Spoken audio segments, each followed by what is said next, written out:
नमस्कार, बहुत स्वागत है आपका। मैं हूं आपके साथ सुमित शर्मा। छत्तीसगढ़ विधानसभा के मॉनसून सत्र का चौथा और अंतिम दिन भी हंगामेदार रहा। विपक्ष अविश्वास प्रस्ताव लेकर आया, लेकिन प्रस्ताव पर चर्चा के दौरान बयानों की लक्ष्मण रेखा लांघने के भी आरोप प्रत्यारोप लगे।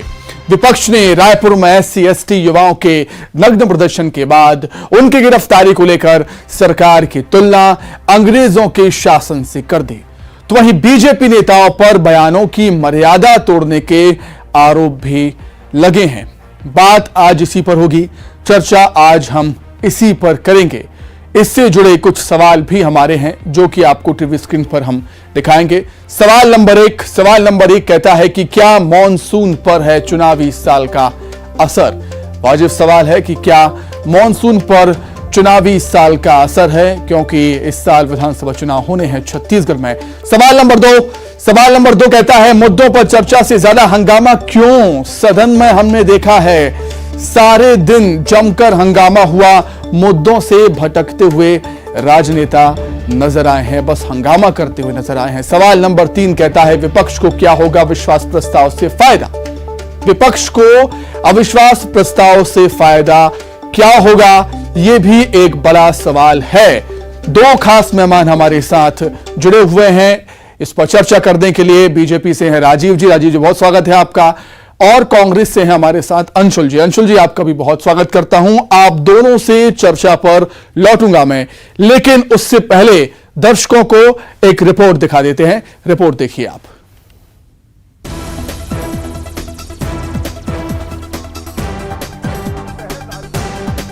छत्तीसगढ़ के मॉनसून सत्र में चुनावी मौसम का असर साफ दिखाई दे रहा है। चर्चा से ज्यादा हंगामा और आरोप प्रत्यारोप का लंबा सिलसिला।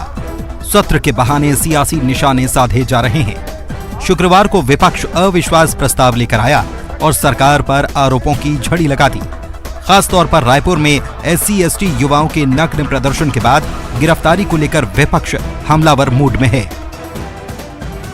आज 95 साल बाद छत्तीसगढ़ की धरती पर नौजवानों ने नग्न होकर विधानसभा के सामने प्रदर्शन किया, और वो भी दुखी होकर, परेशान होकर। उनकी सुनवाई नहीं हो रही थी, इसलिए वैसी ही परिस्थितियां। वो तो गोरे अंग्रेज थे, ये काले अंग्रेज हैं जिन्होंने इस सरकार को पूरी तरह नंगा कर दिया, निर्वस्त्र कर दिया, और उनको सरकार ने जेलों में डाल दिया। लेकिन डिप्टी CM TS सिंहदेव ने अविश्वास प्रस्ताव को सिर्फ खबरों में बने रहने के लिए विपक्ष का स्टंट करार दिया। शायद मीडिया में आ जाए, और कुछ उद्देश्य मुझे समझ में नहीं आ रहा। प्रेस में, मीडिया में, अखबार में उनको कुछ स्पेस मिल जाएगा जो कई सालों से उनको लगता है कि उनको नहीं मिला है चुनाव के पहले, और कुछ मुझे उद्देश्य है। मॉनसून सत्र के चौथे दिन सिर्फ सियासी हंगामा ही नहीं मचा, बल्कि व्यक्तिगत टीका टिप्पणी पर भी बवाल हुआ। CM भूपेश बघेल ने बीजेपी विधायक बृजमोहन अग्रवाल पर उन्हें ए भूपेश बघेल कहकर पुकारने का आरोप लगाया। उन्होंने कहा कि मैं पिछड़े वर्ग से आता हूं, इसीलिए मुख्यमंत्री बोलकर संबोधित नहीं कर रहे। CM ने कहा कि इससे साफ झलकता है कि पिछड़े वर्ग को लेकर इनकी मानसिकता क्या है। उधर जवाब में बृजमोहन अग्रवाल ने भी अपनी दलील पेश की। मुख्यमंत्री जी जब सदन को सही तरीके से संचालित करना होता है तब तो चुप बैठे रहते हैं, और जब उनको लगता है कि उनकी सरकार घिर रही है, ये नौजवानों के नग्न प्रदर्शन के कारण ये सरकार पूरी तरह पूरे देश में, पूरे विश्व में बदनाम हो गई है। इनका शासन प्रशासन बदनाम हो गया है, और उसके कारण मुख्यमंत्री जी की उनकी अब चल नहीं रही है। सिर्फ CM ही नहीं, बल्कि डिप्टी CM भी विपक्षी नेताओं के पर्सनल कमेंट्स से नाखुश नजर आए। डिप्टी CM का तो कोई पावर ही नहीं होता। आप लोग सब भी जानते हैं, प्रोटोकॉल है, एक दर्जा जरूर है, उसमें सम्मान है, इसमें कोई संदेह नहीं है। अपितु उसके कोई पावर डिप्टी CM का नहीं होता। ये चुटके लेने की बात है, थोड़ा हंसी मजाक होता रहे वहां तक ठीक है। जो भाषा उनने उपयोग की प्रारंभ में, वो असंसदीय है, अशोभनीय। बहरहाल चुनावी साल मुद्दों पर चर्चा कम और आरोप प्रत्यारोप का दौर ज्यादा चल रहा है। सत्र पर विधानसभा चुनाव का असर साफ दिखाई देता है। इस बीच शनिवार को एक बार फिर से केंद्रीय गृह मंत्री अमित शाह रायपुर आ रहे हैं। इस दौरान वे चुनाव की तैयारियों की समीक्षा करने वाले हैं। अमित शाह के दौरे पर डिप्टी सीएम का बयान भी आया है। उन्होंने कहा कि हमारा ध्यान सिर्फ अपने घर पर है। रायपुर से न्यूज़ 18 के लिए ममता लांजेवार की रिपोर्ट। तो मॉनसून सत्र पर चर्चा करने के लिए दो खास मेहमान हमारे साथ जुड़े हुए हैं। आइए चर्चा को रोक कर लेते हैं। शुरुआत राजीव जी आपसे करना चाहूंगा, क्या कुछ कहेंगे शानदार मॉनसून सत्र पर? राजीव जी। देखिए, पावस सत्र या मानसून सत्र एक परंपरा रही है कि विधानसभा का एक लंबा सत्र होता है। उस सत्र में आरोप पत्र होते हैं, शून्यकाल होता है और इस सत्र के माध्यम से जनता के जो रुके हुए काम है वो पूरे होते हैं, सरकार की समीक्षा होती है। लेकिन सुमित जी, एक दुर्भाग्य की बात यह है कि यह सत्र को बार बार सरकार अब जो जिस प्रकार से घिर चुकी है, सदन से लेकर सड़क तक और मैदान से लेकर सभी जगह पर कि सरकार फेल हो चुकी है, तो ये सत्र को सरकार क्या करती है, बहुत छोटा करती है। आप दूसरे राज्यों में देखेंगे जो पावस सत्र होता है या मानसून सत्र होता है वो काफी बड़ा होता है, लेकिन दुर्भाग्य की बात है इस सत्र को बहुत छोटा रखा गया। ठीक है, सत्र को बहुत छोटा रखा गया, लेकिन सरकार जवाबदेही से बच रही है। और जो अविश्वास प्रस्ताव लाया गया सुमित जी, उसका कारण यह है कि ठीक है, संख्या के बल पर हम नहीं है अविश्वास प्रस्ताव सरकार को गिराने में, लेकिन एक वातावरण बन रहा है, एक संदेश जा रहा है जनता के बीच में कि कांग्रेस की सरकार जिन 36 बिंदुओं पर जनता के बीच पर चुनकर आई थी, उन 36 बिंदुओं तो छोड़िए, हर बिंदु पर असफल है। यह सरकार भ्रष्टाचार की पराकाष्ठा पार कर चुकी है। यह सरकार जो लोगों का विश्वास होना चाहिए कि यहां पर कोई सरकार चल रही है, लेकिन यहां सरकार तो नहीं चल रही, अपराधी तत्वों का बोलबाला है। सरकार गुड गवर्नेंस पर काम करती है, यहां पे पूरा भ्रष्टाचार के बिना कोई पत्ता नहीं हिलता है। सरकार को चाहिए कि लोगों की सुरक्षा दे, सरकार सुरक्षा देने में नाकाफी है। तो 109 बिंदुओं का आरोप पत्र और अविश्वास पत्र, ये दोनों ओर से हमने सरकार के ऊपर, हमारे जो सदन में माननीय विधायक है उन्होंने प्रहार किया है। और ये देखिए आपके टीवी स्क्रीन पे न्यूज़ 18 में भी दिखा कि सरकार जवाबदेही से बचती रही। जब शेड्यूल ट्राइब बच्चों ने प्रदर्शन किया नग्न होकर कि भाई फर्जी, जो हमको नौकरी चाहिए थे आप हमको नौकरी नहीं दे पा रहे, विसंगति है प्रमाण पत्र देने में, और जो फर्जी प्रमाण पत्र लेके नौकरी कर रहे हैं वो आराम से कर रहे हैं। 4 वर्ष का समय, 4.5 वर्ष का समय हुआ, आज तक उन लोगों में केवल 17 लोगों को निकाला गया है, बाकी लोग बदसूर नौकरी कर रहे हैं, 20 लोग स्टे लेकर आए हैं। इस प्रकार से बाकी के जो 450 लोग हैं वो आज तक फर्जी जाति प्रमाण पत्र के रूप में वो कर रहे हैं। और उसके बाद देखिए सरकार किस प्रकार से अघोषित आपातकाल लगा कर रखी है। ठीक है, लौटूंगा। कुल मिलाकर राजीव जी आपका ये कहना है कि सरकार मुद्दों पर चर्चा करने से बचती हुई नजर आई। राजीव जी आपका ये कहना। अंशुल जी क्या कुछ कहेंगे? राजीव जी ये कहते हैं कि सरकार मुद्दों पर चर्चा करने से बचती हुई नजर आई है सत्र के दौरान। अंशुल जी। राजीव जी ने बहुत अच्छी बात कही महोदय सुमित जी। उन्होंने यह कहा कि जनता जनार्दन में मैसेज जा रहा है, जनता जनार्दन में मैसेज तो जा रहा है। जब अविश्वास प्रस्ताव जो है 109 बिंदुओं का पटल पर जैसे ही रखा गया तो बीजेपी नेताओं का आपस में ही अविश्वास देखकर यह सिद्ध हो जाएगा कि ये चुनाव में कितने विश्वास के साथ जाने वाले हैं, ये कहीं ना कहीं बीजेपी तय कर लेगी। और जब इस अविश्वास प्रस्ताव आ रहा था तो मुझे 2 लाइनें याद आ रही थी कि मत पूछ की क्या हाल है मेरा तेरे आगे, बस देख की क्या रंग है मेरा तेरे आगे। आज विपक्ष जो है वो कहीं ना कहीं बौना होते हुए नजर आया, जो कि जमहूरियत में लोकतंत्र के लिए बहुत अच्छा तो नहीं है। हम चाहते हैं कि पर चर्चा करने की बात होना है। नग्नता के सिद्धांत की इन्होंने बात कही, मैं बिल्कुल समर्थन करता हूं कि देश में नग्नता का सिद्धांत बिल्कुल नहीं होना चाहिए, लेकिन जो व्यक्ति विशेषों ने नग्नता के सिद्धांत के साथ आंदोलन किया था, आज उनके ऊपर क्या कार्रवाई हो चुकी है हमारे और आपके समक्ष प्रस्तुत है। लेकिन नग्नता का सिद्धांत जितने तीक्ष्ण निगाहों से उन्होंने देखा है, उतने ही तीक्ष्ण निगाहों से उस मणिपुर को भी देखना चाहिए, जिसको मेरी बहन बेटी के लिए किस प्रकार का निर्मम कार्य हुआ था। मेरे पास कोई शब्द नहीं है उसके लिए बोलने के लिए। और इन्होंने एक बिंदु और तय किया धान को लेकर हमने यह कहा था कि हम 2500 रुपए समर्थन मूल्य देंगे, जो आज दिनांक में दे रहे हैं। लेकिन इन्होंने यह कहा था कि हम 300 रुपए बोनस देंगे, लेकिन महोदय से यह पूछना चाहता हूं कि वह 2500 रुपए हम जो दे रहे हैं वो जो 300 रुपए था वो आज दिनांक तक आ पाया? इन्होंने आरक्षण के मुद्दे पर बात कही, युवाओं के आरक्षण के मुद्दे पर बात कही। माननीय मुख्यमंत्री जी ने सदन को बुलाया था, उसमें विपक्ष ने समर्थन दिया था। उसके बाद हम राजभवन लेकर गए और राजभवन को कैसे अंशुल जी, राजीव जी का यह भी कहना था कि जो सदन का सत्र की अवधि थी वो काफी छोटी थी, काफी कम दिनों के लिए सदन मतलब सत्र की कार्रवाई चलाई गई और लंबा होना चाहिए था सत्र।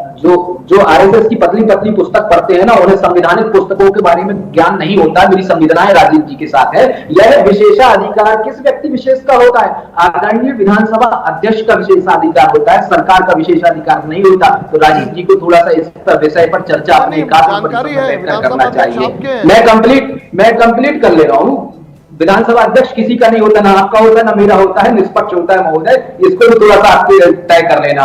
बीजेपी के पास महोदय जो नेतृत्व की कमी है वो आज सामने समक्ष उपस्थित होते हुए नजर आ गई। विश्वास प्रस्ताव में इन्होंने जो आरक्षण की बात कही थी, किस प्रकार से आरक्षण पर लेकर राजनीतिक रोटियां सेकी हैं, इस बात का छत्तीसगढ़ देवभूमि जो है उसका इतिहास गवाह है। इन्होंने कई सारी बातें करी और निम्न शब्दावली का प्रयोग किया। संसद को अमर्यादित कर, माफ कीजिए, विधानसभा को अमर्यादित करने का काम किया है, तो आज विपक्ष ने किया है। कितने निम्न शब्दावली का प्रयोग किया। जिम्मेदार न्यूज चैनल के माध्यम पर बैठकर मैं आपके पास उस शब्दावली का प्रयोग, ठीक है, लौटेंगे जो लक्ष्मण रेखा पार हुई है, बयानों की लक्ष्मण रेखा पार हुई है, उस पर भी लौटेंगे हम। अंशुल जी, मैं लौटता हूं आपके पास। राजीव जी, आपने सदन की अवधि को लेकर सवाल उठाए।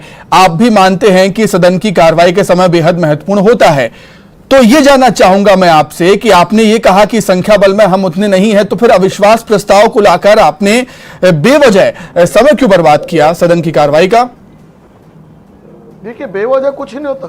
शून्यकाल, प्रश्नकाल और अविश्वास प्रस्ताव में जब आसंदी पर चर्चा होती है तो यह दिखता है कि किस प्रकार से सरकार अपनी जवाबदेही से बचती है, सरकार किस प्रकार से असफल हो गई। सरकार के बिंदु क्रमांक 14 था कि हम शराबबंदी करेंगे, और शराबबंदी तो छोड़िए, सरकार ने छत्तीसगढ़ को शराब का गढ़ बना दिया। तो उसमें राजीव जी, उसमें आप कितने सफल हुए? क्या मानते आप, कितना सफल हुए आप उसमें? नहीं, सरकार पूरी तरह सफल। और हम जो अविश्वास प्रस्ताव लाए हैं, आज गली गली गांव गांव सुमित जी चर्चा है कि हम जिस विश्वास के साथ इस सरकार को लाए थे, ये सरकार पूरी तरह से असफल साबित हुई है, सरकार फेल साबित हुई है। सरकार केवल अपने मंत्रियों का जेब भर रही है। अफसर और मंत्रियों ने मिलकर सरकार को लूट का माध्यम बना लिया है। जनता बहुत दुखी है और इस अविश्वास प्रस्ताव और आरोप पत्र, ये दोनों से बिल्कुल हम सड़क की जिस प्रकार से लड़ाई लड़ रहे हैं। आज विधानसभा में युवा मोर्चा ने पीएससी का घेराव किया और सारे जिस प्रकार से भर्तियों में घोटाले हो रहे हैं, अपने नाते रिश्तेदारों की भर्ती हो रही है, हर तरफ आरोप है। चाहे कर्मचारी बंधु हो, अनियमित कर्मचारी हो, महिलाएं हैं, महिलाओं के ऊपर अत्याचार हो रही है। हर मोर्चे पर जब सरकार विफल हो गई है तो ये अविश्वास प्रस्ताव जो है उससे जनता के मन में ये संदेश गया है वाकई में कि सदन में इसको लेकर चर्चा हो रही है। भले हम संख्या बल में कम है कि सरकार को इस्तीफा दे देना चाहिए और चुनाव में आ जाना चाहिए, क्योंकि ये चुनाव जो पिछला चुनाव उन्होंने लड़ा था वो झूठ के बुनियाद पर लड़ा था। वो झूठ का बुनियाद था कि हम किसानों के लिए काम करेंगे, महिलाओं के लिए काम करेंगे, युवाओं के लिए काम करेंगे, लेकिन सारी बातें थोती और झूठी साबित हुई।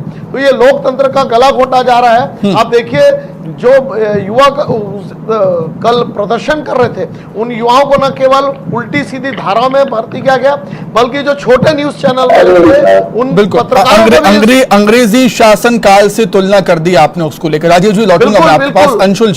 अंशुल जी, बयानों की मर्यादा अगर तार तार हुई है, इस पर हम बात करें तो वो आपकी तरफ से भी होती है। आपकी तरफ के राजनेता भी कई बार ऐसे बयान बोल देते हैं, ऐसे शब्द दे देते हैं जो अमर्यादित होते हैं। सुमित जी, मुझे आज पुरानी एक लाइन याद आ रही है कि जाकी रही भावना जैसी प्रभु मूरत देखी तिन जैसी। बीजेपी की सिर्फ यही तो भावना है कि षड्यंत्रकारी बुद्धि लगाने के तहत आप सिर्फ सूडोनिज्म की राजनीति करिए। ये घोटालों की, भ्रष्टाचार की बहुत बात करते हैं और मैं चाहता हूं, जिम्मेदार व्यक्ति होने के नाते चाहता हूं कि होना चाहिए। उन्होंने पीएससी घोटाले की बात करी, युवाओं की बात करी। मैं बिल्कुल कहता हूं कि पीएससी घोटाले की बात होना चाहिए, लेकिन जब तेजस्वी सूर्या जी आए थे तो उनकी हमने आईडी चेक करी थी, तो वो तो वकील थे, और वकील थे तो एक पीआईएल दायर कर जाते ना, यही पास में तो बिलासपुर हाई कोर्ट था, पीआईएल दायर क्यों नहीं करी? और जो व्यक्ति वो जानकारी दुरुस्त नहीं किया सर, नहीं नहीं, विभिन्न लोग, जिस दिन बहुत सारे लोग दायर किए हुए, आपने प्रदर्शन किया, और वो ठगे हुए युवा भी दायर किए हुए। आपने भर्ती घोटाला नहीं, आपने वहां पे दुकान लगा दी है, व्यापम का घोटाला, पीएससी का घोटाला, नौकरी का घोटाला। वो तो कहते हैं ना, आपके विधायक जी भी कहते हैं थाने में भी दुकानदारी कर रहे हैं। आपकी सरकार ने व्यापम में भी घोटाला किया है। आपने शराबबंदी, शराब का गढ़ बना दिया आपने। सरकार व्यापार कर रही है, झारखंड में व्यापार कर रही है। अरे गांधी का नाम लेते हो, शराबबंदी के साथ शराब का व्यापार करते हो। आपकी रेवेन्यू में भी घोटाला, 2000 करोड़ का घोटाला। आपकी सरकार ऐसी पहली सरकार है जो अपने राजस्व का डकैती करके उस पैसे को दिल्ली भेजती है। जिस राजस्व के पैसे का उपयोग होना चाहिए था अस्पताल और स्कूल बनने में, आपने उस राजस्व का घोटाला किया। चलिए, जिस तरह की गहमा गहमी सदन के अंदर देखने को मिली, वैसी ही गहमा गहमी आप टीवी डिबेट्स में भी देख सकते हैं। सदन खत्म हो चुका है, लेकिन कई सारे सवाल छूट गया है कि क्या जनता के मुद्दों पर चर्चा की बजाय व्यक्तिगत आरोप लगने चाहिए। समय की कमी है। आप दोनों का बहुत धन्यवाद जुड़ने के लिए, चर्चा में शामिल होने के लिए आप दोनों का बहुत शुक्रिया। चर्चा में फिलहाल इतना ही। नमस्कार।